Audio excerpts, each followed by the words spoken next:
Welcome to Free Human, a podcast where we explore the intersection of creativity, self-actualization, and the Dharmic path. I'm Indigo, a Dharma coach, medicine woman, and multidisciplinary artist.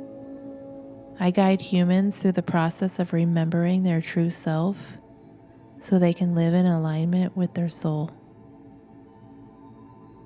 You are art that breathes. Your life is art.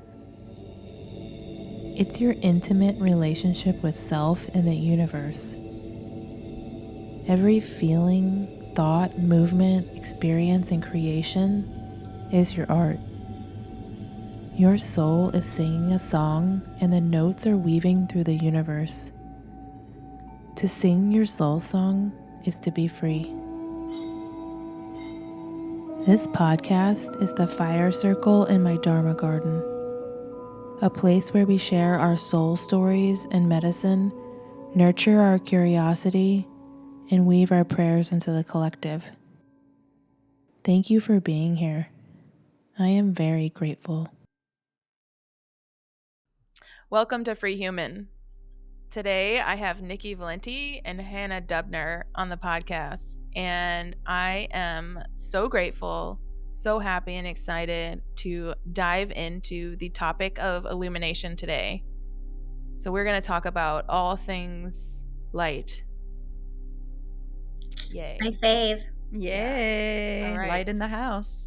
Mm-hmm. So, so to kick it off, I would just love to hear the definition of what is your light. Can I answer that? Yeah, do it. Okay. From a celestial perspective, your light is something that is within you. It's within everyone, and it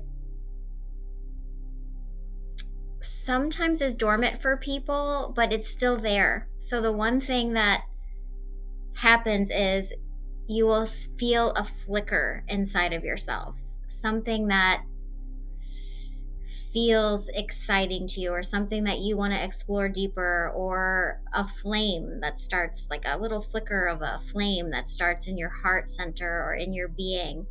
And then if you pay attention to that, like if you pray with it, for example, or if you meditate with it, it begins to expand. It expands, and it starts taking over, a part of your being. Like you can start feeling it, and you can start sensing it, and you can start understanding it. So everybody has it, but it's this element that has to be nurtured, and you have to realize that it's there, that every single one of us have it, and that light can grow. It can grow into something that you feel on a daily basis, something that guides your life, something that you can understand at a deeper level. I love that image of the light, Nikki, and what brings it nurturance, what keeps putting firewood onto that stoking, simmering flame so that it can grow.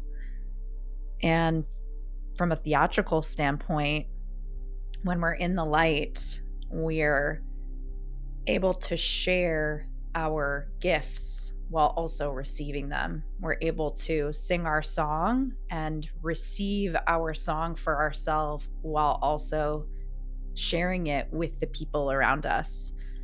And that's been a huge shift for me, is that my light can be both warming to myself, and then it can actually grow to a point where it can also start to warm and nourish and inspire. When I think of light, I think of inspiration. I feel like it's this, what inspires me, and that inspiration might not inspire someone else to do the same thing, but it can also turn on the light for someone else in themselves. Mm-hmm. It can create a flicker in them. Mm-hmm. The other thing about illumination from a celestial standpoint is, to bring it back to what Hannah's saying, is that light can actually illuminate outside of you. So if it starts as a flame inside the heart center, and then if you focus on that flame through practices, meditation, intention setting, awareness, that it grows and grows and grows, it can actually grow outside of you. And then that's how people can feel that inspiration, because it's pouring out of you. Yeah, I love that. Thanks for sharing that. Okay, so I'm going to share a quote, and I'm redeeming myself from a previous podcast when, sorry, Carl, because I said your last name and I pronounced it Young, and it's Jung. So I'm doing it correctly today. I did not even know that. Yeah, I would have pronounced it that way too. I know, because in my head for the longest time, I just said Young, and I know it's Jung, but it's really hard to like change it up. Well, did he call in and complain? No, but I actually watched a YouTube video about the correct pronunciation, and 116,000 people had watched the video, so I'm not alone. We're not alone, ever. Okay. So, very true. Yeah. So Carl said, the soul is partly in the darkness of the unconscious and partly in the light of consciousness. An individuation is the process of bringing this light to life. And so... Can you read it again? One more time. Yeah. Okay. So the soul is partly in the darkness of the unconscious and partly in the light of consciousness. Individuation is the process of bringing this light to life. So if you think about this, it really ties into like the question of what does it mean to like illuminate your light, to bring more of your light into consciousness, into this sphere. That is the work of alchemy. And so to go into the unconscious is to do the shadow work, to do the parts work, right? To go down and look and alchemize density. And so I thought it'd be nice actually to define density. This is a word I use all the time, but I've actually never defined it, and I think that it can be really abstract. And this is like a very kind of technical definition, so we can kind of break it down, and I'd love to hear how y'all think of this. Okay, so to me, density refers to how much mass or energy is in an amount of space. The mass is information, and space is the measurement of the connectedness of information. So in low density form, energy is contracted. It's heavy and like closer together. So you can think of that as like when you're doing trauma work, like density it's like contracted, heavy, and it's like the mass is closer together. And it's more like matter. And in high level density consciousness, energy is expanded, light, and further apart, more like energy. And so alchemy is like that process of transforming the density into light. And so it's like the heaviness. And you can, in a good example of that, I mean, a very simple example is like when we cry. You can feel the heaviness, and then you feel it move. And then after you have like a massive cry, you feel lighter. You can tell that density transmuted in that process. And so it's like when you're doing a lot of alchemy work, which, I mean, alchemy, and I even like made a huge list because it's not just shadow work and parts work, but I do think those are the two heavy hitters. Like those are the things that you do, and they're like really going to you're going to get into your unconscious, and you're going to like, I always think about it almost like I have like, I don't know why I think of like this, that I have these like tools, like these like trucks, like digging in the dirt down there, like excavating material or something, breaking it loose, and then it like begins to move like up and out, because it's like you're not aware of it. And then when you start to dig it up, it comes to the surface, and then you have to like do something with it. But alchemy comes in a lot of other forms too. So there's like breath work, movement practices such as ecstatic dance, energy healing, writing, prayer, art, healing circles, right? Like anything that you're doing that moves energy is like alchemy. And so that's essentially what we're doing. Like, how do you illuminate your light? You alchemize the density, which is doing any of those things, basically. Wow. I had never thought or experienced that that's the process of alchemy. I guess I'd never really broken it down for myself.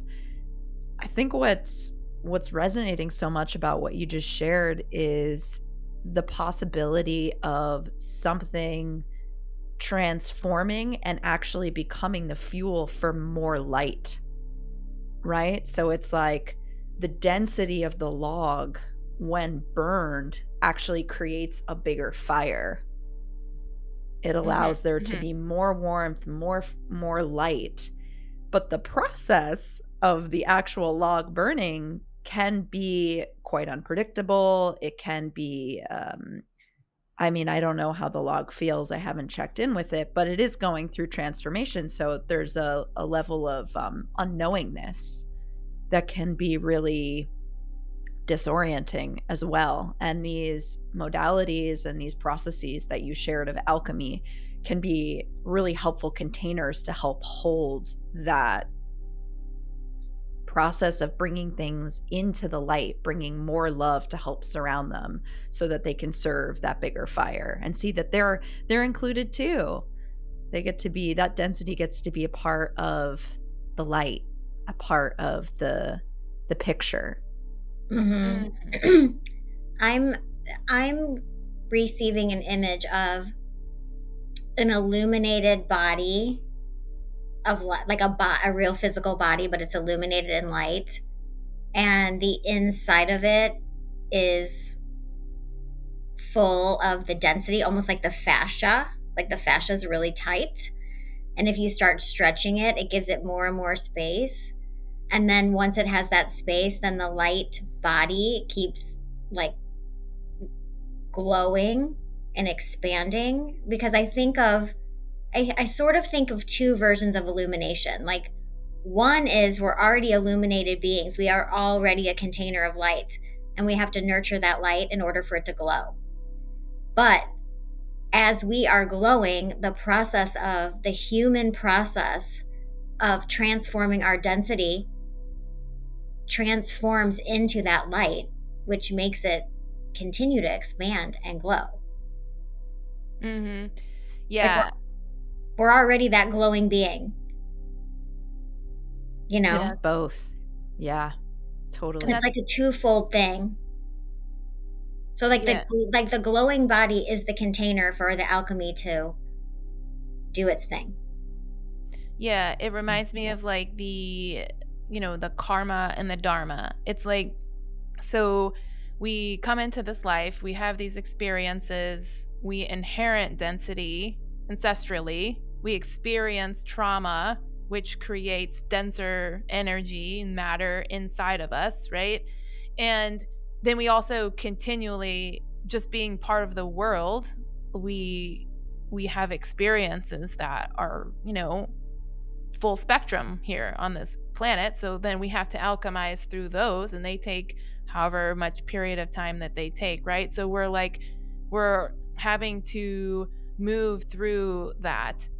But the beauty about the work is if you really do like commit and to the shadow work and in the parts work, which is the inner child work, you can free yourself up more, so you don't feel so, there is like all these moments where you feel like, oh, I'm not beholden to the past in the present. And so that's an ongoing process, and you'll feel it, like, because when you heal an inner child part and you unburden that protector part, you're gonna feel this feeling of being new you know, you're going to feel having more of that light in you. And then as you continue down the path, it allows you to, for example, like if I discover a part of me that was in my shadow and I work with it, and it's now out of the shadow, it's in my conscious awareness, and I'm working with this part, and this part is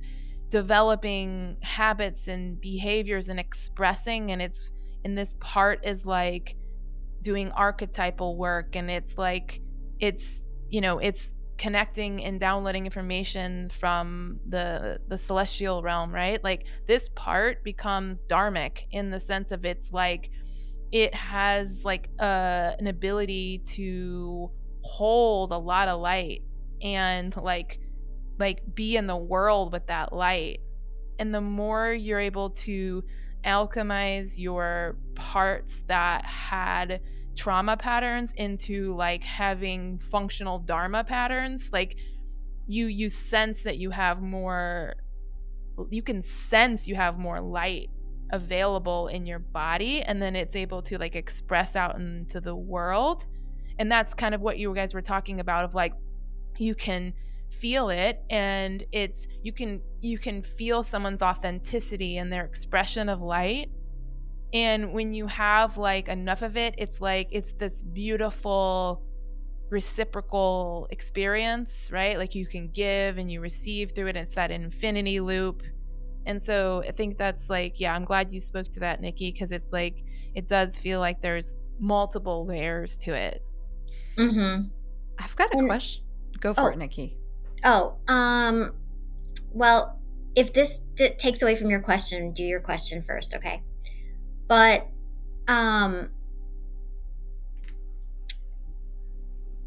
what we've all experienced this going from karma to dharma, and because we practice what we're talking about. So just for knowledge, what does it feel like when you unburden a part? Like what do you feel like in your life? Like for me, I feel I have more space, or I have more curiosity, or I have more freedom, or I feel I can show up in a space and try some new things, for example. Like there's something really magical about going from like releasing a part to play with you and have more freedom, and then what that means in life. It changes you. I love to explore like how it changes you, because it does, and you can feel that. And it's such a beautiful thing, which is why most people, when they're doing this journey, they keep doing it, because of that magic that's on the other side of it. Mm-hmm. I love that you brought this in, Nikki. This was so similar to the question that I had, which was like, how do we make space for that illumination? Like, what are the causes and conditions that we can set up in order to allow that illumination to come through? And I think what Indigo mentioned, all these different processes and all the different tools and practices that we all do and have collected, they work, they start to work, and we start to feel the momentum of them. And then they're exactly what you listed. There's this spaciousness, there's space, there's possibility, there's play, there's a connection to dream, there's a connection to life itself, there's connection to others. For me, it's all under the umbrella of the delusion of separation gets smaller than the space of possibility. And that's where all of a sudden the light is like cha-ching. And it also reminds me of, I think it's Leonard Cohen has this quote that I'm going to butcher, but he talks about how the cracks are where the light can get in. So these areas of pain or these areas of separation are actually portals. They are the place where the light is being called to come and to alchemize. And if we can, in our moments of awareness, see them as that and not as who we are. I am not this pain. I am not this density. This is just, all this is an invitation for more light. Mhm. Yeah. So this segues into what I was going to talk about next. So this is perfect. So um I really would love to talk about the difference between how we help each other amplify our light through our ego versus our soul. And this kind of will answer what you were talking about, and like kind of we can kind of go into what is it like to go through this process, like you were saying, Nikki, of unburdening a part, and then like bringing it into like maybe you've gotten this part from the shadow, right? And then you've brought it, and then you need to unburden it, which is like another word for that would be like it has behaviors. And in the parts work world, they call it like maladaptive behaviors, because those behaviors could be like they're not working for you. Maybe they're not working for the people in your life, and it's not working in general. And these behaviors keep you, and in a what feels more like a circle. Like they feel cyclical. Like you're running a pattern. It's on a loop. Right. And like And you and most everyone has been around someone who's looping, or even yourself looping. I mean, looping it's incredibly painful to yeah, loop. yes, and it's part of the human experience. It's part of how our parts function, until we learn to alchemize and move the energy that breaks the loop. Mhm. And so, okay, so, and I do hear, I'm gonna like maybe I'll give an example here, and then we can kind of go from there, which is like, when I was younger, I wasn't surrounded by friends that were coaches or therapists or practitioners, okay? And I'm in my 40s, and so the Instagram accounts that weren't teaching me about alchemy and patterns didn't exist. I was still getting DVDs in the mail, so from Netflix. And so, I didn't have access to this information, and a very typical conversation with anybody really, but especially girlfriends, is like, I have a problem. I talk about it. And then since they're not professional space holders, they're affirming my feelings, but like they're not helping me alchemize them. And so I could have a feeling like I feel hurt. So then I'm going to defend the experience of like, this happened to me. Can you believe this person said this? They are wrong. So the pattern would be like the person be like, yeah, that person was wrong. And then they would help affirm that you were right, so that you could maybe not feel hurt. Therefore, you never really feel your actual feelings because you go into defense, and then the friend helps you feel justified in the defense. And then you get off the phone and you still feel bad. And I mean, everybody has had this experience, and probably everybody has helped a friend in this way, because this is the most common way to interact, is to affirm a friend, which is a loving thing to do. We're just trying to like help each other and love with each other. It's like we didn't grow up going like teaching me like, well, actually, when you hang out with friends, if they really have a problem, like you should help them alchemize it. Like that wasn't a thing I was ever taught, and most people are not taught that. And so then in what that would really be like, and that's why I don't think that like the modalities and what's happening in the coaching and therapeutic space in general like should be accessible to like everybody. This is not like you should just be able to have these conversations with a professional. And I think we're seeing that bridge right now in the culture hardcore, especially like with some people like the holistic psychologist, who is breaking down the like back and forth narratives so that the millions of people can now see them. So we're seeing it happen. And so, and so instead of that, you would hold space for a friend's like feelings, and then and I know it gets really nuanced depending on the subject, so I'm going to try to like talk about it in a generalized way here. It is really hard actually to like break down without going into like really, really specific detail, Okay, I'm just going to go for it. We'll see what happens. So friend comes to you with a problem. Like, first you can help them drop down into their body. That's like a really good first start. And then ask them like how they actually feel. And it's like, because that looping narrative, like, and sometimes they do need to talk. It's the first step, right? But eventually dropping down into the body is like a really good idea. And from there, it's finding it could be like well, they're going to have a nervous system reaction. So like, let's say they have like a pattern that loops them into a freeze. And so they're really like, they need to make a different decision in their life, but they don't want to make that decision. And so then it's like helping the person dig into what's below that. Now, a lot could be below that. And so it could be family of origin work. It could be ancestral work. It could be like, it could be tied to their sense of safety that's tied to their job. So below that, it's almost like a bunch of little strings going down. And you can go into them. You need to go into all of them and go down, and you're going to see what's underneath there.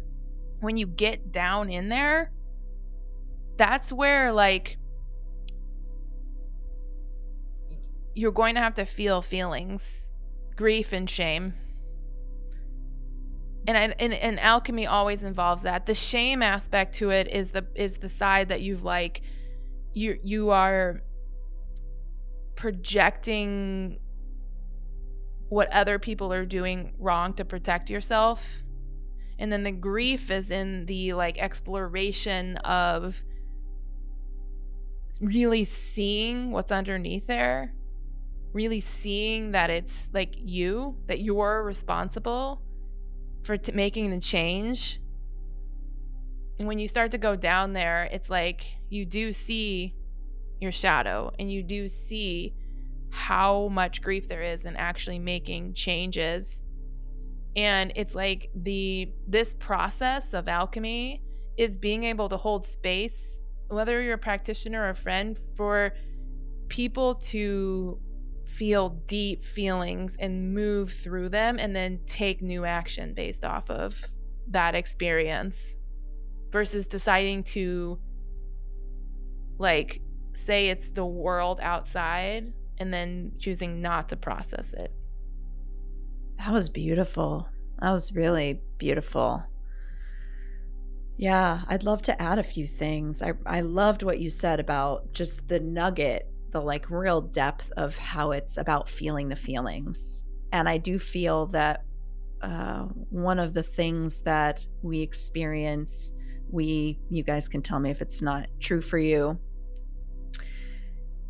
in the dominant culture here in the West, is an inability to be with as opposed to fix. So we gave this example of with female friends, you might be like, my boyfriend did this and I'm really angry about it. And everyone's like, yeah, that guy sucks, right? So we yes and the story, but we don't yes and the sensations. And so I think this delineation of yes anding someone's story and instead saying, you seem really hurt or you seem really angry. And there's a way to just address the feeling as opposed to engaging with the context of the story. The other thing I want to bring in that I think is I just want to name it. I don't particularly have answers to it. I think when we're in the friend zone, and this is something I've struggled with, or grappled with, there has to be consent about what the role is here, right? So with some friends, they come and they want to vent. They want to like just go in their loops. And I've had to communicate, I love you so much. And I see that you are in a loop. And I'm not the person to be here with you in this loop. I've had to say that because they want to continue to loop. And that might be where they are in their process. So what I'm bringing in is this consent and capacity conversation that I think can be really helpful, specifically with female friendships, because I also think there's an epidemic of codependency going on where it's like if someone else has a problem, it becomes our problem. And definitely my conditioning was like, if someone's having a problem, I have to go help them. Like there's a need and I have to be the one to go be with them and support them. And so it's like stopping and feeling my own spine and being like, what do I have capacity to truly offer this person? What can I sit with right now? And then as I go into that capacity, it's saying like, hey, I'm noticing that we're in a loop right now. Would you be open to having a different experience as opposed to me doing the normal thing or like the thing that you might have grown up with where I say like, he sucks. So I think that that's one thing. And I think that there really is this middle ground. And truthfully, Indigo, I experienced this in one of our coaching containers together where I was going through a process with my inner child. And a lot was coming up and I was like, what do I say to this child that's just in so much pain? I couldn't figure out what to say. And this is where I think the feminine is so important because oftentimes the masculine energy wants to find a solution to take away the pain or solve the problem. And that definitely has its time and place. That's that action portion, right? But the first thing you said, why don't you just hold your little girl?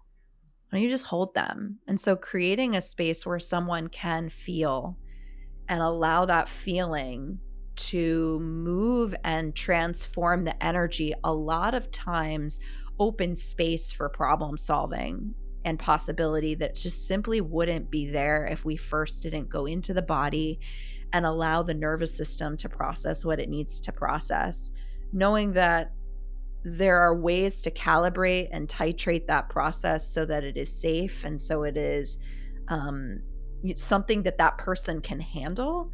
And also knowing that we're not completely in charge of if that density completes itself in that moment. That person might have to have that moment, and then they might have to have 3 other moments before that sensation or that stickiness can complete itself.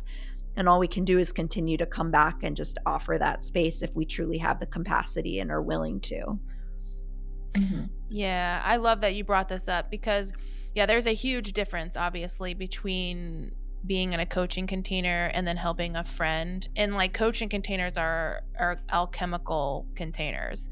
But there's like with friends, I have such a big dream that we evolve as a culture and that we are able to like approach friendship in all new ways. And we're in this in between. We've incarnated and we're living in this in between right now. And yes, like it's such an important thing though. Like, you're not obligated to hold space endlessly for friends, right? Like it's like each friendship's going to have its own unique like structure to it. And so there is so much complexity to how you hold space and when and all of those things for friends. Mm-hmm. For sure. And so that's like a huge subject, but I'm glad you just brought that up because there's so many nuances to it. But like in an ideal world, we would all talk parts language with each other, and and we would have enough like support systems in place, like so that when we actually got together with friends, maybe we could just play. Ugh, I love that. Mm-hmm. That would be nice. A lot more creation. I think that's like the ideal scenario for me is that we have enough support spaces that when we get together, like we create together. Yes. The thing that I would like to add to this topic is my dream would be that we even open up this idea that we are feelers, that we feel. We're feeling people. I don't know about you guys, but think about this idea that the intellect has been the predominant, it's been predominant in our culture. And what would it be like if we added feeling as another predominant thing that we all do? I mean, it's part of who we are. And if you think about it, if you're on Instagram at all, you can see how hurt we've all been by not knowing that feeling is a predominant thing that we do, that we need space for, that we need understanding for, that we need more education on.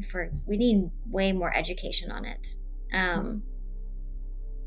Yeah, I mean, what is it going to be like in a couple generations from now when this becomes a predominant way of relating? Because it's starting to happen. Yes. It's So starting to happen. this is That was a great brilliant, Nikki. Brilliant. Yeah. This is a great segue into the next part, which is like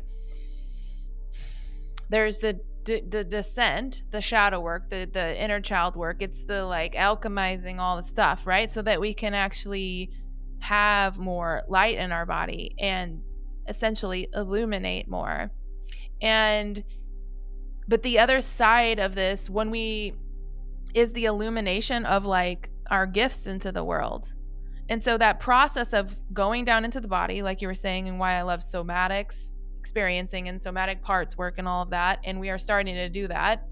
We go down, we like move through this. Then we realize from there that the body is the template for all of the gifts to emerge. So we alchemize the trauma, not just so we like, I don't know. It's like, it's very hard to talk about it because it's so complex. So it's like what happens is not like you're just like, oh, cool, now I feel good. It's not like this neutral experience to go down and move through these things. What happens in this process is you come in contact with your gifts that you're supposed to bring out of you and into the world. And when we do this, when we artfully do this, and this is why we all hold alchemical spaces for people, is that they get to emerge and we get to hold the space for them to meet themselves in new ways, which is to like see their light, when their light is like the how do I describe what light is? Okay, so it's like it's all the aspects of yourself, kind of like in the way of like how you express your voice, how you move your body, how you show up with people, how you make art, how you move through, how you become a master of something, right? Like it's in all the aspects of your being, which is why it's kind of hard to talk about. But then you have specific things that are so clear. For example, like in as a medicine woman, like I'm not just opening a space like where you just look at the density, which I'm also like, I am doing that sometimes. Like, so when I open up a space, it's like it might be a time to alchemize. So it kind of is like it's like I am at that point a descent guide. But then also being an ascent guide, which is to open the space of light, is that I can reflect to you, for example, like Hannah, like some of your gifts to you. And like, it's like I energetically open the space, which it could be like I start telling you about your gifts, but they're not in the form of like your egoic gifts. Like it's tied in there because your ego is your parts, it's your personality, so it's woven together. It's how you're expressing as a human, but it's like your soul has an essence, and as this essence gets expressed, and I can see it and feel it, and when I like reflect it to you, it's actually really hard for people to hold their light. They will hear you talk about it, and then they will begin to eventually you'll have a somatic response. So some people will begin to yawn, or they might start to disassociate a little bit, or they like, like they can only hold certain aspects of themselves so long when you reflect to them. And so you have to learn to hold, like, to build your capacity to hold your light as well. So that's a whole process in of itself. And this is why, like, I'm so stoked to be here with you guys to talk about this today, which is like, what does it feel like, look like to help other people illuminate their life, their light, their gifts, and that whole process? Because it's so beautiful. Nikki, you want to jump in? I feel you stirring. Let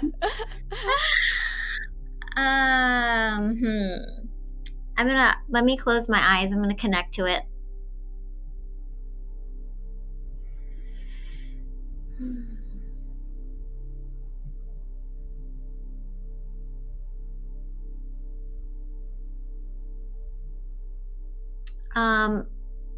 Okay, so when I'm an oracle, and when you come to me, I am channeling your truth, your true existence as it relates to the information that's funneling out of me to you. And so then that whole experience is about illuminating the truth of your existence in a way that you can actually hear it, in a way that it registers truth to you. Like, it starts resonating at truth. Like, oh, I actually know this about myself. I know this is me. This is who I truly am. And it's such a beautiful process, but I don't even see it as an onion, like the layers. I don't even see it as that. I see it for me in my work as starting with the light. And that light, as we're talking about it and we're sharing and you're experience the truth of your own existence, it funnels through all of those layers and makes like a lotus flower. You're building your own lotus flower. Yeah, I mean, that's just the way it works from my perspective when I'm channeling for people. It's like it's a constant reorientation back to your existence, back to the truth of who you are. And people can feel that. I mean, they feel it and they respond to it. Yeah. Okay. So I love that you are explaining how you reflect or open up a space of illumination for people. So I would love to hear, or I can even give a story too about what happens. So after somebody gets a reading from you, what is the process? And maybe it, obviously it varies, but like maybe an example of what happens when somebody's information in their light grid gets illuminated. Well, what happens in the process is you illuminate on the grid of light, and then your grid starts orienting itself to that illumination. So when the session is over, you're going to experience your reality from the place of your true existence. And you're going to be like, oh, I'm experiencing this experience from a different place inside myself. It's like you can sense it. Like, I have changed. Like, this information has transformed me in a way that when I have this experience, like, whatever, I'm going to get on stage and I'm going to sing. You may feel trepidation about doing that, but you know yourself in a new way that will allow you to get on that stage and do your calling, do the thing that you're called to do. And then you have a whole bunch of experiences that relate to your existence from that point on. Yeah, I like that you described it that way. And so, yeah, so one of the experiences I've had with one of your readings is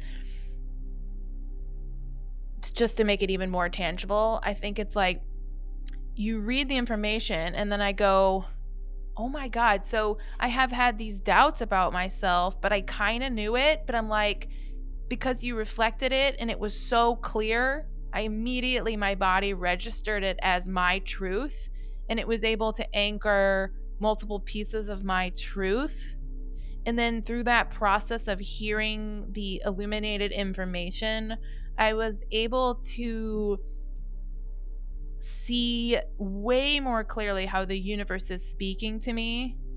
And so it's like through the language of symbols and that you begin to share, it was like, oh, I see. So all of these like vague thoughts I had about the universe kind of talking to me about, why I'm here and what I'm doing, I was like, oh, it was actually happening. It's happening all the time. And that I should maybe begin to trust it more. And then so once that information was kind of like in me and it felt anchored, then when I started to like go about my days after the reading, there like the experiences from the reading in some form occurred.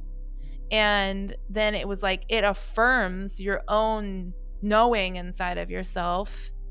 And then there is alchemy that does occur too. It's like it kind of like triggers whatever experience you're supposed to have in order to embody the light. Yes. Further. Yes. And yeah, and at the time I had a reading with you when I was really understanding that I was here to work with the dark feminine. And then also having the like I come from a mother who was really embodied in the light feminine. And when I was like in middle school, my favorite necklace was the yin yang. And it was like, I wanted to know what my necklace meant. And I would ask my father and it would just go straight over the top of my head. But I knew this necklace had to do with my dharma. There was something very mystical to this necklace. And then as I'm trying to put these pieces together, I have this, session with Nikki, and it was like she was like telling me that I was going to integrate the dark and the light, like in the yin yang, that I had a gap between the like two pieces and how they were going to like flow between it, which also tied into like my anima and animus, my inner masculine and feminine, and how these things weave inside of me. And there was a lot of details to that reading, but it was like that day, it was that information like changed everything in my life in such a big way. And it just like boom, boom, boom. And it like unfolded. And so it was like I was so grateful that she like was able to read and like illuminate these aspects of my light. And I can look at it now and see how integrated that is. And like, it was just such a beautiful reading and experience to like, and I like, you obviously have a very, very unique way that you help humans illuminate their light on this planet, like incredibly unique. And so that is like, I mean, it's so good. It's you're a gift. Oh, thank you. Can I just add one more thing to that about illumination, illuminating? That when we hear the purest information, whether that's like from a friend or like a coach or a therapist or ourselves or in the dream state, it does really change everything about you, because it's almost as if someone just understood you at such a core, deep place in your soul that it's a validation of self, of your existence. Like I don't, it's such a yummy feeling, even if it doesn't come from a reader or like a medicine woman, but it's such a rewarding, yummy feeling when somebody actually speaks truth to you, and you just feel it on every level of your being. It's like, oh my gosh, this is somebody just saw me, saw who I really was, you know? It's such a magical, I think it is. It's such a magical place. It makes you want to go out and do stuff. You know, it gives you more confidence and more courage to go out and live your life out loud. Something you do so beautifully, Nikki, you spoke about, I just want to lift it up, is that you're able to speak to the truth of who someone really is in a way that they can hear it. It's almost as if the way in which you share the message is written in their native tongue, that the actual way in which it's spoken, or the language, or the syntax, or in other words, it's like when you go to a restaurant and the atmosphere of the restaurant, the music, all of it, the vibe matches the food. So the nutrition is not only coming through the food itself, but it's coming through the entire experience so that the food can really be absorbed and nourishing. And I think that that's just something to note, because sometimes when we're getting illuminated, I've definitely had the experience of feeling like I've gotten lit on fire, where I'm like, woo, that was a lot of information right in there. All right. Okay. And something that's so sweet, and I feel it's so important to speak to, is it's possible to keep nurturing the light and turning on the truth in a way that's sustainable and loving. And you really have that on tap. Thank you. Thank you. And we're back to talk about illumination, light, all things light, ascension. Wee. Okay.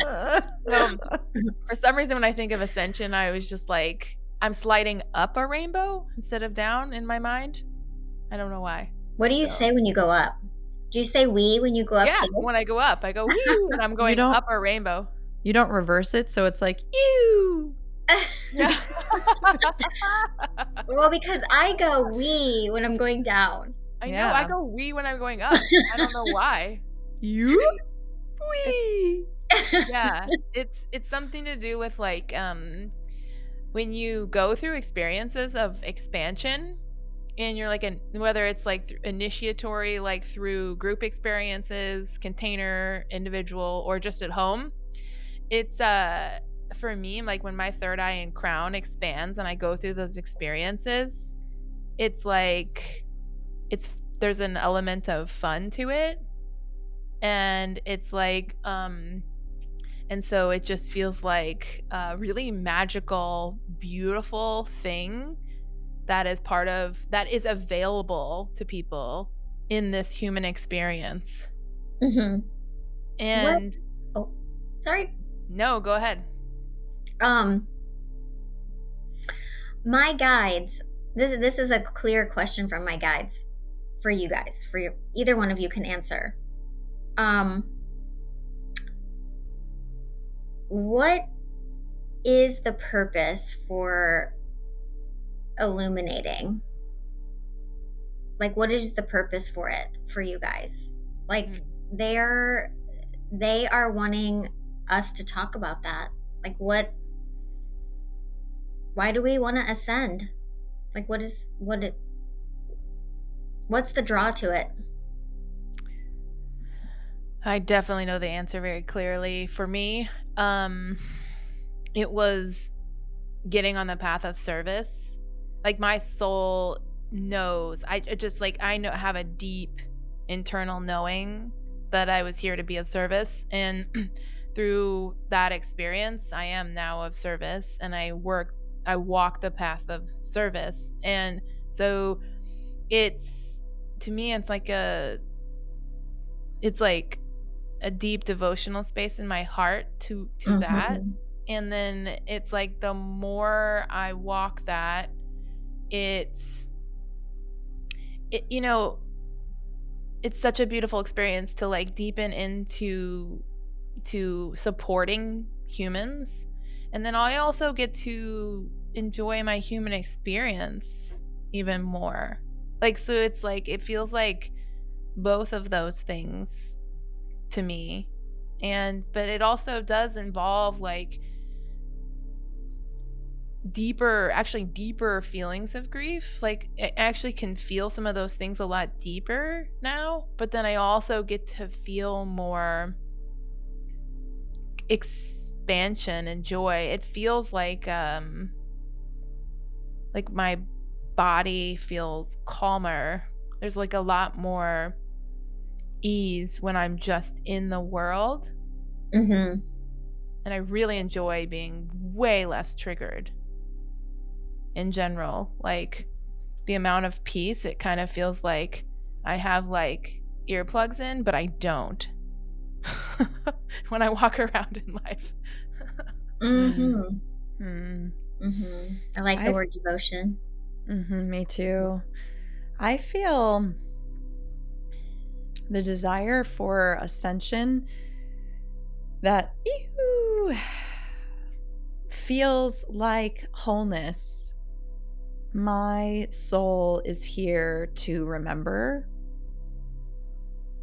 wholeness, and paradoxically that comes through really letting my personal freak flag fly and loving my freak flag, and then being able to see and honor other people's freak flags. And so the joy has been in really getting to know how to swing my own flag and the colors of it.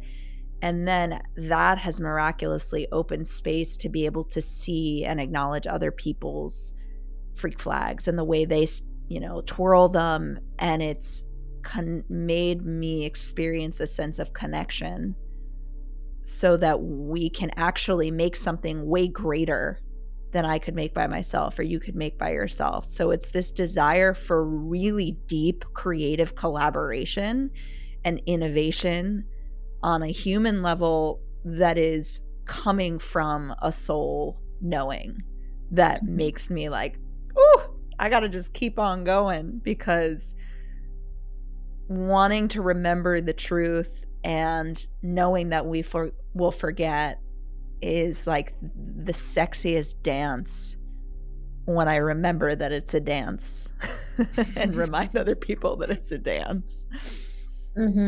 Yeah.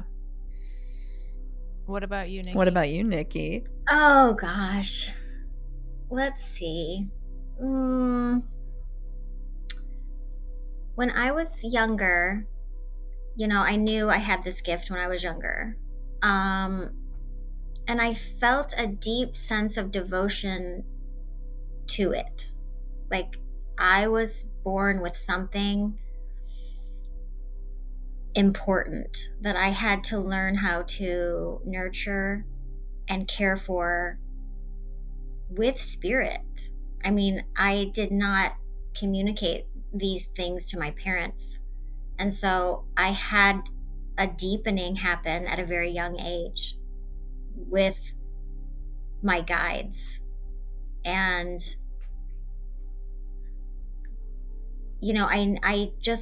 I feel like I was born into ascension. I was born at that place of ascension. And at times it has made me feel separate from humanity in a way. And so I value these kinds of conversations, because the descent has allowed me to feel more human than I have in my life. But yeah, illuminating and ascending to me is being devoted to that God spark that was given to me. And I need to honor that. You know, I need to honor it. I need to care for it. I need to nurture it. I need to grow it. I need to do the descent in order to continue to do that. I mean, it's what I owe to myself, but also to humanity, the people around me, my children, my relationships, my connection to my God source. Yeah. I owe the devotion. You know, I need to be devoted. And I want to be devoted, but I did feel that real sense of honor when I was very young. Wow, that's really beautiful. Yeah, honor the Thank you God for- spark. Mhm. Yes. It's beautiful. I mean, we all have one. We all have Mhm. one. Yeah, and it's really interesting that this, like, your soul, as you walk this path, like in the universe, like it's to me, it doesn't feel as much like a whisper. Sometimes it's like it's chatty. It's talking a lot all the time. And so there's like I don't know, it's like a demand is not the right word, but it's this feeling once you've gone down this path. Like for me, I used to ask myself, like, can I turn around? You know, like, and I would look behind me and I'm like, oh, the bridge burns behind you. And I'm like, guess you can't turn around. And then there'd be times I've wanted to turn around, and then you keep going. And then you realize that this path is, like, once you're solidly on it, like, you can't go back to the egoic based way of living. And it's not that, like, I don't live through my ego, which is my personality structure. You know, it's just that it's once it's more anchored in love and in devotion and into service, like, you can't really, I mean, maybe you can. I can't go back. I should just say that. Like, I I can't, there's no going back. Mm-mm. And yeah. And then Some you days just, I wish I could. Me Yeah. too. Hmm. yeah. I do. I do. I think that the journey, if you decide to go on the journey, you can hear your ego clearer and you can hear your light clearer. You know, you can hear the distinction a lot better Yes. when Very clearly. you're on this journey, and then you feel devoted to your light. Like, oh, I need to understand this part of my ego better, so it's not hurting me or it's not hurting others, or I have to understand where this scar came from so I can recognize it in myself and I can recognize it in others, and I can be love. You know, the God spark is love. It's love. Love for yourself and love for others, love for humanity, love for the earth. I mean, think about what would happen if everyone just devoted themselves to their God spark for 5 minutes every day. It would just transform our entire world. Yeah. I'm just imagining and seeing the whole world with all of these little lit up sparks all lighting up at different times and flickering and burning, and it's a gorgeous image. Feels really connected and inclusive of all beings, which resonates a lot.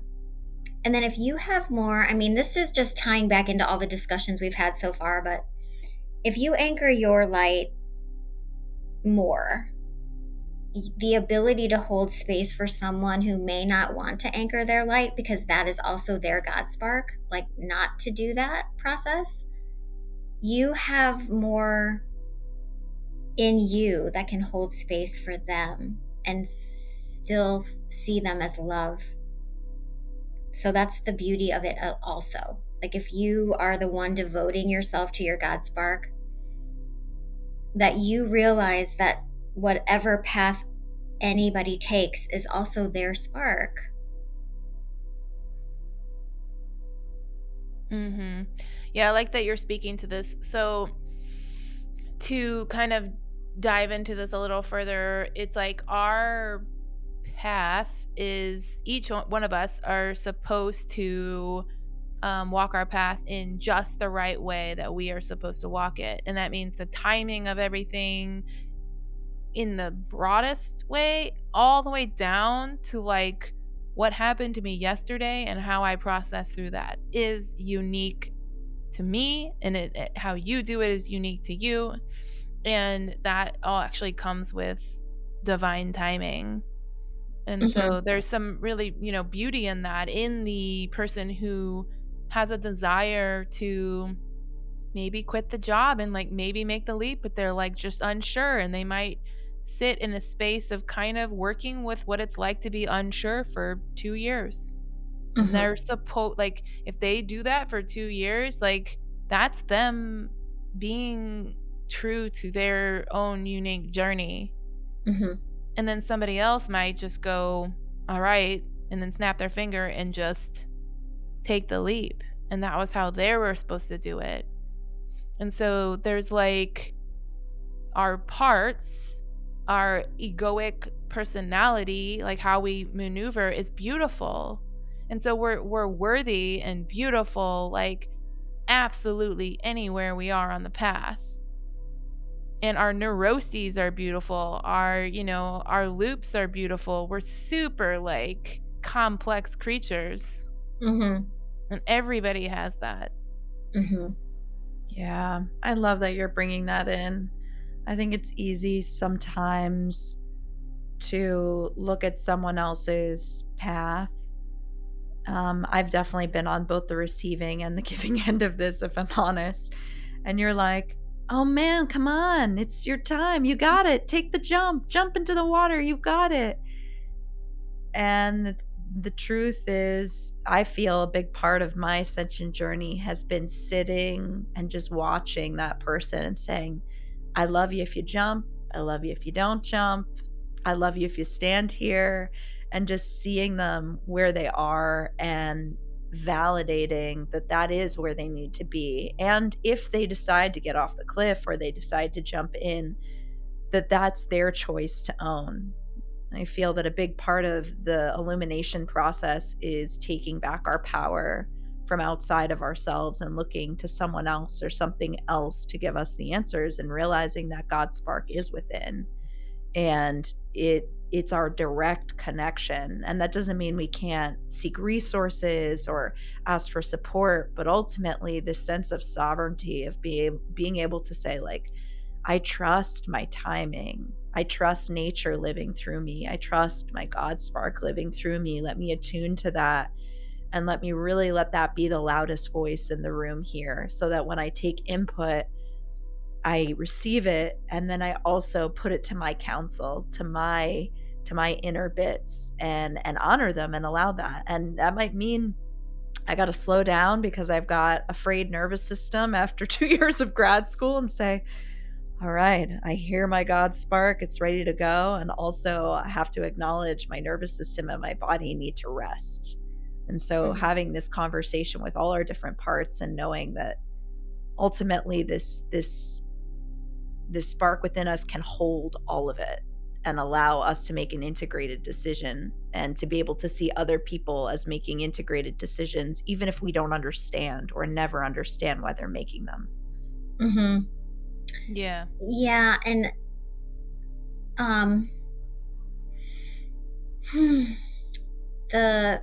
when you talk about your inner counsel, it's that place also where you may not feel comfortable around a situation or a person or a theme, yet you can still value where they are or what they're doing. Like this isn't about putting yourself in, this isn't about I mean, this may be ego, I don't know. You guys can jump in. But it's not about loving everyone for what they're doing.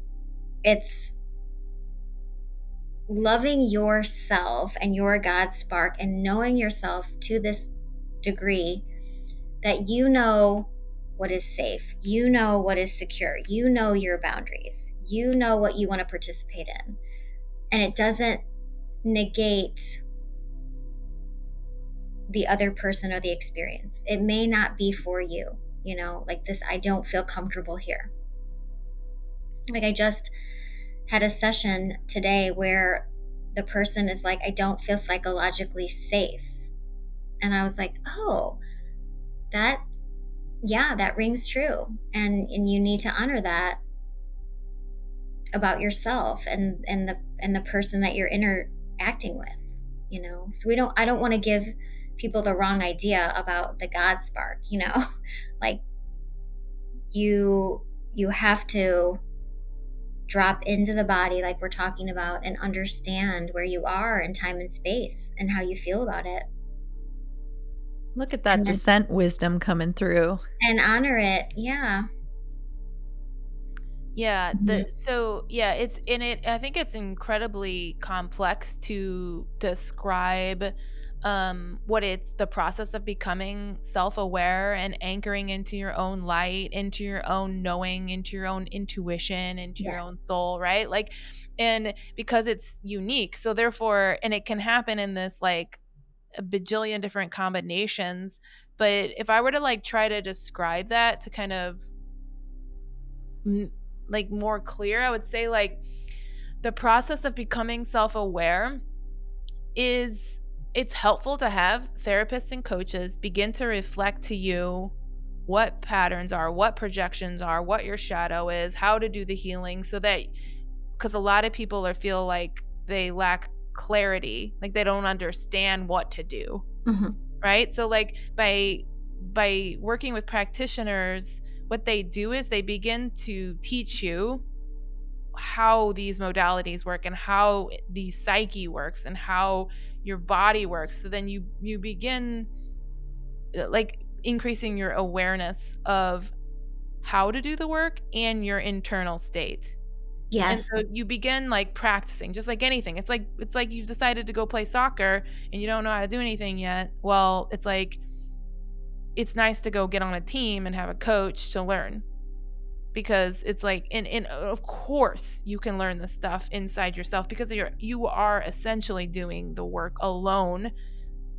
Most of the time, you're the only one that's inside of yourself. Mm-hmm. But so that's kind of how I see, like, you start to gain awarenesses, you gain tools, you start to really like dig in. And then there is like at some point, like you begin to work with your nervous system and body, which is kind of, you begin to expand the capacity that your nervous system has, and you begin to process and like titrate that processing, so that you begin to do that, and through that process you expand your ability to do it. And so over time, what happens is, like, at first, looking at your shadow for the first time, like looking at the thing about you that you don't want to look at, is really hard. It's like you can avoid it your whole life if you want. You don't have to look at it. You can project your whole life and not look at it. So it's like the first time you look at it, it's pretty like, but you build tolerance up. Yeah. And so it's like life doesn't become easier. Like, it's like you just build a tolerance for looking at your shadow. You build a tolerance for doing the inner work, for holding your inner child. Like, you build the skills in all of that. And but yeah, like, it, to me, it is just a tolerance building, because life doesn't, I mean, kind of, it does get easier, but it kind of doesn't, because it's still like the human experience. And so it's as you start to say, okay, I know how to do the work. Okay, I'm starting to sense that I am seeing myself clearer. My gifts are emerging, like I can feel my essence. I am like able to begin to express these gifts through service-based work, right?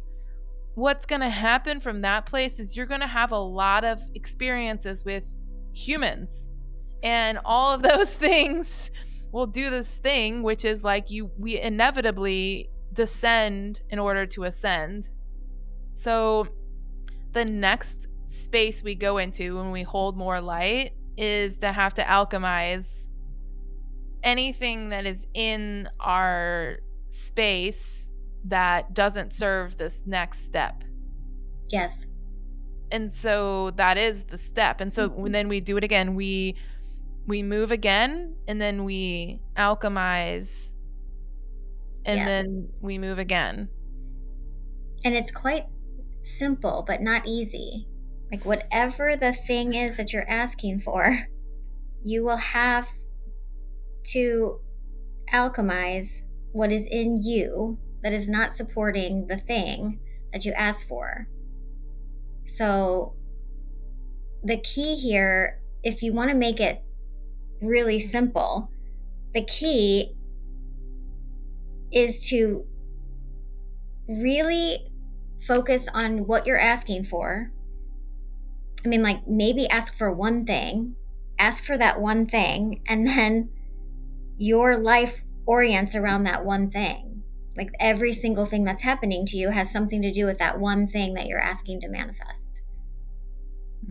And then you go through the descent and alchemization process, and then you realize, oh, I have the light now that I wanted in this manifestation, and I'm living from this place, and I can illuminate, and I can ascend, and I can share and serve.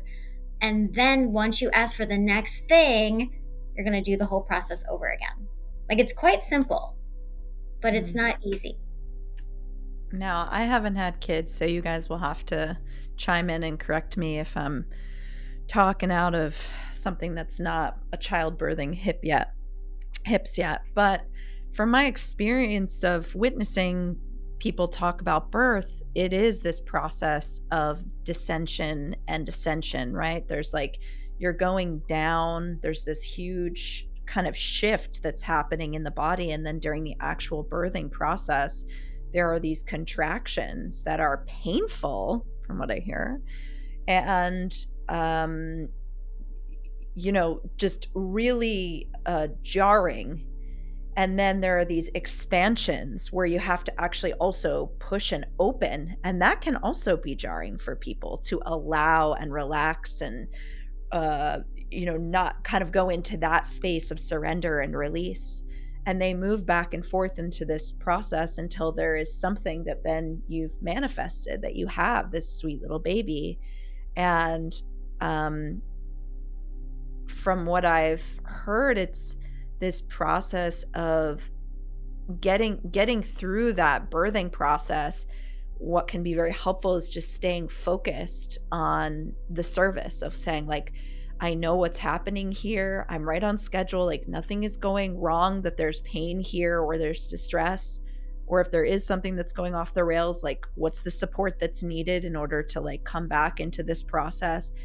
And also like, I'm going to be looking in my baby's eyes. Like I'm going to be smelling my baby's skin. And so in those moments when we're in these contractions in our manifestation, or we're in these contractions in our life, or these descents, to be able to, as you were saying, Nikki, like hold this vision of this intention of like, what is it that I want? And really something that's been supporting me is I can know what I want, and can I also like pull it down and into my body and like sense it, smell it, taste it, feel myself experiencing it, so that when my doubt and my fear and my anger are getting wrapped up in some story about how this is not going to work out and I'm going to be stuck in this ascent forever, and this is, or descent forever, and this descent and contraction is who I am, I can say, no, this is just a part of that process. I'm right on schedule here. What is needed now? What is needed right now in order to be with this part of the process, to keep a part of my consciousness in this vision and keep holding that frequency. Mm-hmm. And woo, it will bring you to your knees though. Mm-hmm. What character voice was that? I don't know. That's like, honestly, when I'm like, I have that's one of my main ways to deal with contractions is I'll be like, whoo, we're really in it right now, to just acknowledge like I am a character in this play called life right now, and I'm really in it, and I have to just remember, oh yeah, we're just doing a play. And this is just a play. Like, let's not get sucked too much into, I don't know if we've all, but I've definitely been around a lot of actors where they are just taking the work so seriously. And it's like, you guys, we're putting on a play. It's a play. And life can be really serious. And also sometimes being able to play with it offers, literally we just open our periphery vision and there's more possibilities that can flow through into the awareness so that we can move with those contractions in a different way. Like, they don't have to be like, oh man, this is so bad. It could be like, let me sound that. Let me, put that into a movement. Let me like pretend that I'm a snail giving birth. There's just so many different frames that you can put onto the experience so that you can also titrate and digest it so that it doesn't become denser while you're also in a descent. Mm-hmm. For sure. Indigo, something she said, I think you do really well. So I kind of would like you to speak to it. But something that Hannah spoke about was surrendering and releasing. Because, well, talk about that. Talk about surrender and release. And when do we know that we need to do that in our process of, understanding or awareness, or like, at some point you do have to do that. So do you know, like in your practice, when is that point for people? Can I add something to that just to make it even more spicy and illuminating potentially? Would you share a time in which you've surrendered and released? Yeah, I think you're just really good at this part, Indigo. Whoa. Am I? Well, you're just really good at you're good at the descent process, but at some point, you know that it's time to let this go. Ugh, this is an interesting, I don't know if I've ever talked about this publicly. For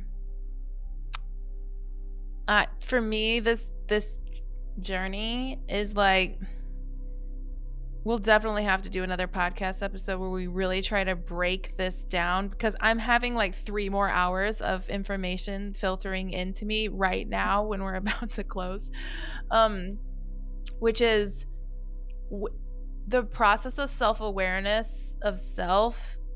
You begin to see yourself. You feel your essence and soul. And for me, like, I've come in contact with a lot of the reasons why I'm here in all of these aspects of myself and how they're supposed to express and why I'm here to express them and how I should express them. And I have my life structured around them already. And so there is an anchoring into my self that has occurred, so that when I have these experiences in which I have to alchemize through these things to hold more light, I have a pretty good embodiment of detachment, so that my service and surrender and devotion to my soul is at the top of the hierarchy. And so when I have experiences with people that are asking me if I'm going to go into old patterns or old ways of being or ways of being that aren't in service to my soul, I'm able to say no and maybe not directly say no, but like I'm able to organize my life and the people in it and the experiences so that it is oriented towards my dharma. And so because this is something I do work with people a lot on, is like I would love to do that, but I don't have time because of my commitments to my family, my, extended family, or they're just whatever's happening in the people that are in their life, preventing them from following their path or the perception of it. And there's like almost like a reorienting, a cleaning, a reorganizing that happens with your systems in your life. And that is from the level of any groups of people or individuals that you interact with, all the way down to like how you spend your time with habits and rituals and all of the things, right? They become organized around it. And from there, you can sense very quickly when something's is supposed to be released. And so then I have an orientation towards processing and releasing like what comes up. Like I'm very aware of it in real time most of the time, and I feel like my days do consist of like what is happening in my human experience that is working towards helping me evolve to be more of service. Like in my orientation all day long works in that pattern, I think. So what I'm hearing you say is you're devoted to your dharma, and your dharma dictates your, I guess, allowance of how long you're going to be in the descent process or something of that nature. Is that correct? Like I'm trying to, and your orientation is definitely to your dharma and choosing your dharma. Mm-hmm. And so, for example, a person who's choosing their dharma wouldn't necessarily spend days on end in a processing, because people can process all day long. So your orientation wouldn't really support that. Mm-hmm. I would say that, okay, I know what you're speaking to. Okay, so there is, if you're doing healing work and your orientation is towards like, and you're doing like, you're working through karmic patterns, like that is an orientation. Mm-hmm. Then there's a dharmic orientation, which is a creator orientation. And so my habits and rituals and structure in my life is set up to like 90% creation. Like, and so through creation, through expansion, the material I come in contact with, which is, the human experience, comes through the creation. It comes through expansion versus just being oriented towards healing. Like I have anchored and I'm like holding myself really firm in this spot, for lack of a better term. And it's like from there, I have to, like, for example, if I make a dharmic film, I'm going to go through an experience of self-worth if I try to talk straight into the camera. Or if I don't know what to say, I'm going to have an experience. Or if somebody gives me feedback, for example, which I may not have an experience actually if they give me feedback, but like, something like is going to happen. And it like, so all the input comes from that. And I would say I have more experiences in which the world around me asks me if I'm going to anchor more, which means that I do experience what people are unconsciously dimming other people's light. And so I have those experiences.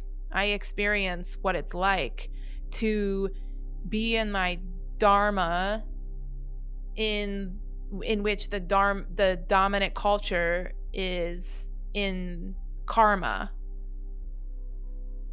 Mm-hmm.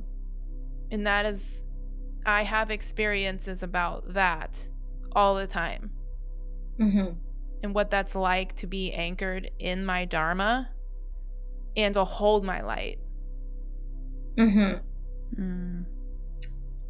I'm glad we got there to that landing spot. That's really powerful to hear you say that and own that, and honor both the beauty and power in that, and also just that is not the dominant culture. And so to those of us that are walking in that way, there can be a feeling of swimming in a different stream than others. And yet when I witness you, I just feel this sense of clarity in your system, where it's like, yeah, I could go turn that way. I could keep processing my feelings all day, which I'm so glad you named that, Nikki. I think that that's really popular in the self-development and or like self-discovery, self-awareness space, spirituality space. But is this serving the vision? Is this serving the service? Is this serving humanity? And continuing to reorient towards that North Star just feels really beautiful to watch you claim that. And it's been an experience for me to watch you do that. I mean, I do want to speak to, there are times in our lives where we will be doing heavy processing that is hard to focus on our dharma. I mean, that's just, let's just be honest, that happens to everyone. But it has been interesting to watch you, Indigo, kind of shape a new reality, in the sense of, I am going to wake up and I am going to live in my dharma no matter what I have going on. And also watch you process during the day too. Like you have your dharma going, you may get triggered by something, you stop for a moment, you deal with your karma, you deal with your pain or what you're struggling with. Then you go back to your dharma. I mean, it's just been a very interesting dance to watch you do this. I mean, because I'm not used to that. I mean, I'm not used to it. It's been very beautiful to witness and to learn how to do it. Yeah, So it's like you go from illuminating to descending to illuminating all day long, in my opinion. Yeah. It's this dance that you do all day.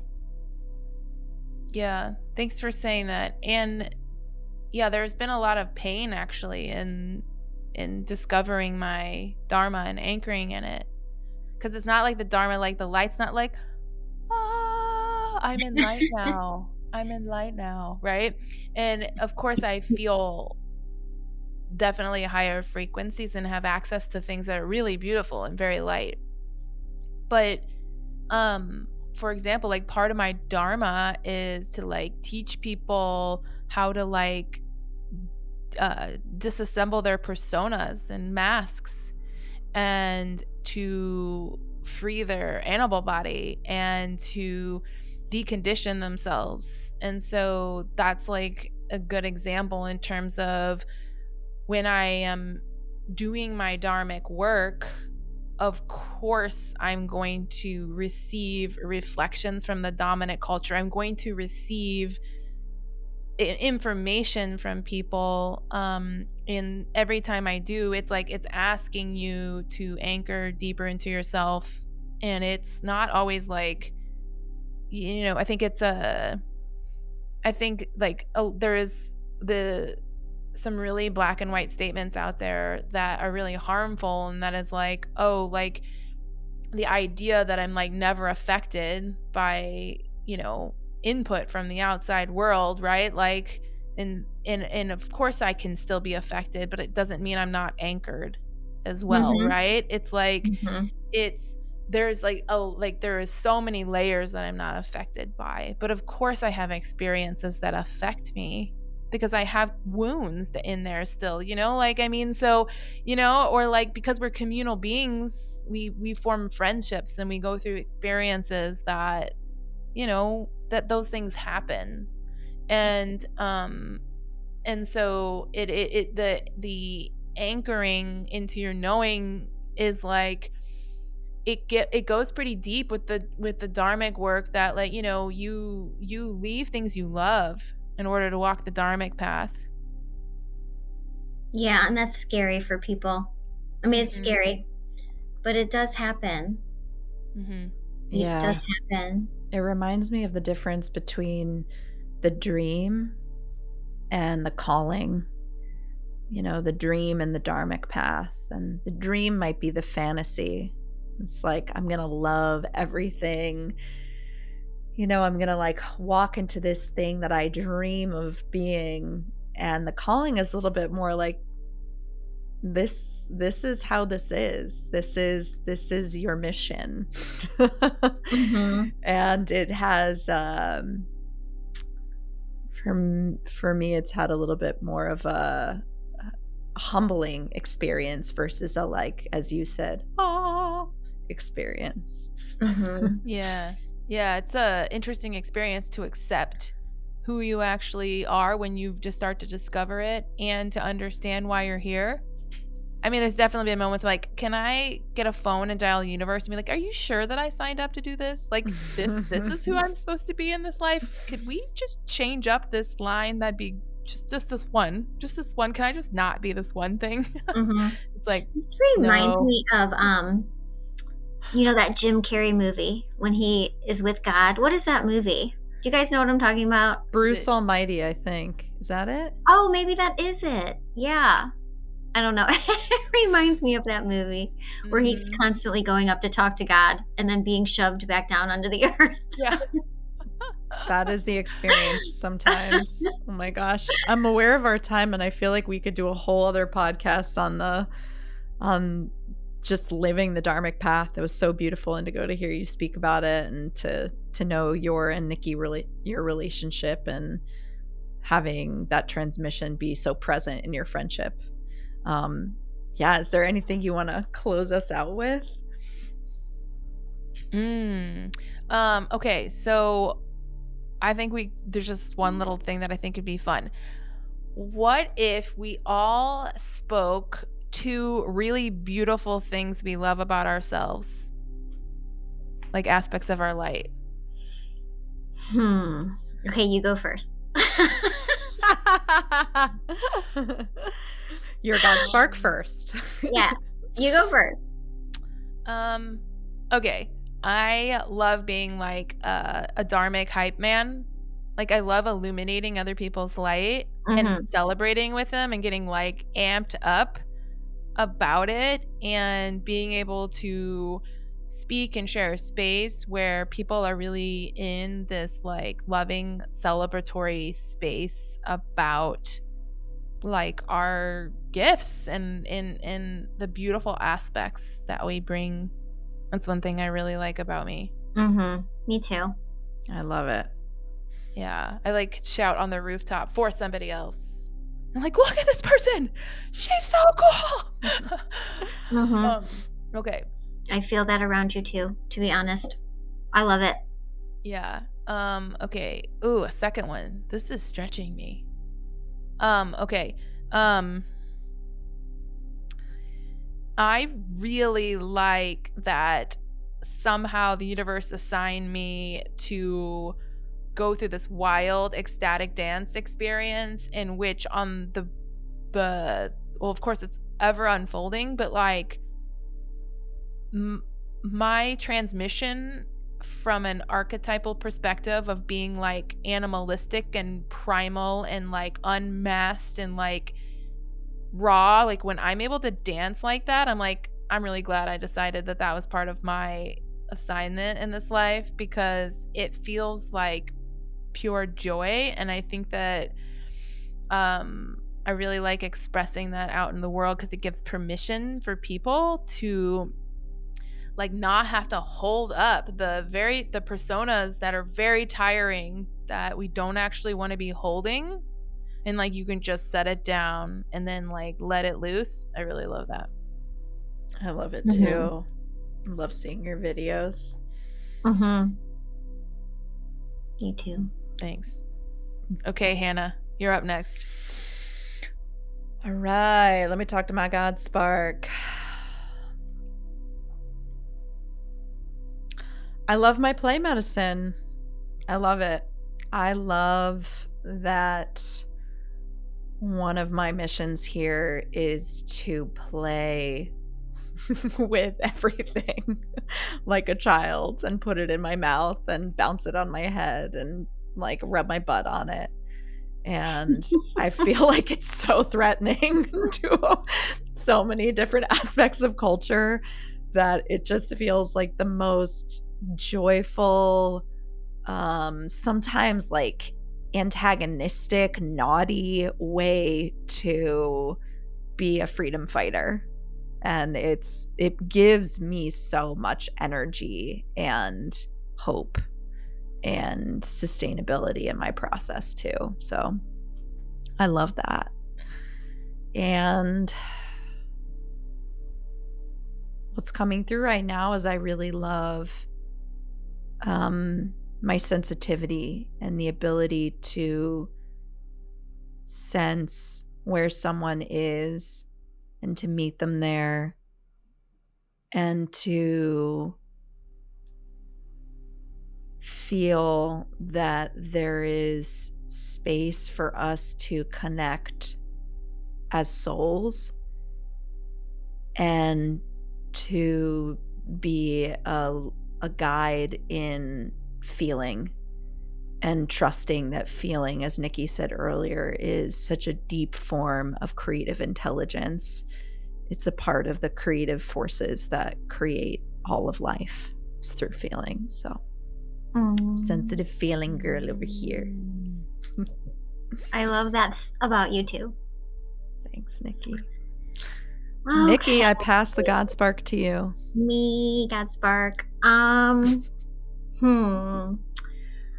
I really like my innocent side. The side that loves to blow bubbles in the pool, or loves to hula hoop in the house, or when the Christmas tree goes up. I'm super excited about that every year.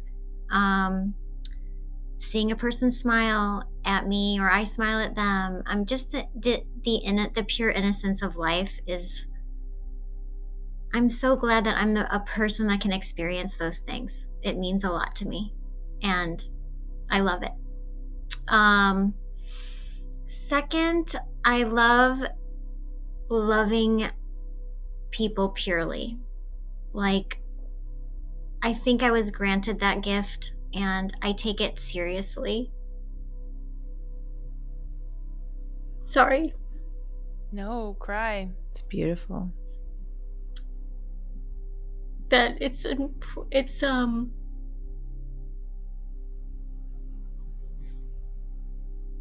I cherish and love people so deeply,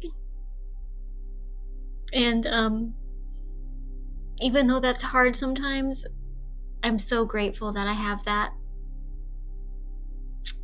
Yeah, just is a very deep for me. Yeah. Thank you for sharing that. And I have had the pleasure of receiving your very non-judgmental love and your pure love, and it's been a gift. Thank you. Yeah. I don't know why that made me cry. I'm not sure, but I think there is a lot of medicine and being able to receive and claim our light and was beautiful to witness you really take that in, really see that in yourself. What a gift, and to cherish it. Yeah, and I'm just, the last thing that's really coming through for me is that when you guys were sharing what your gifts and your light are, that how much it's impacted my life. Like that when we share our gifts, when y'all share your gifts with me, like I heal and evolve, and like it's impacted me so deeply. So I'm really grateful that you guys have had the courage to illuminate your light. I feel that way about you guys too. Me three. I've experienced both of your gifts, and they're both very beautiful. Me three. We need to have another illumination gathering. For sure. Or a play call. You know. All right, till next time. Till next time.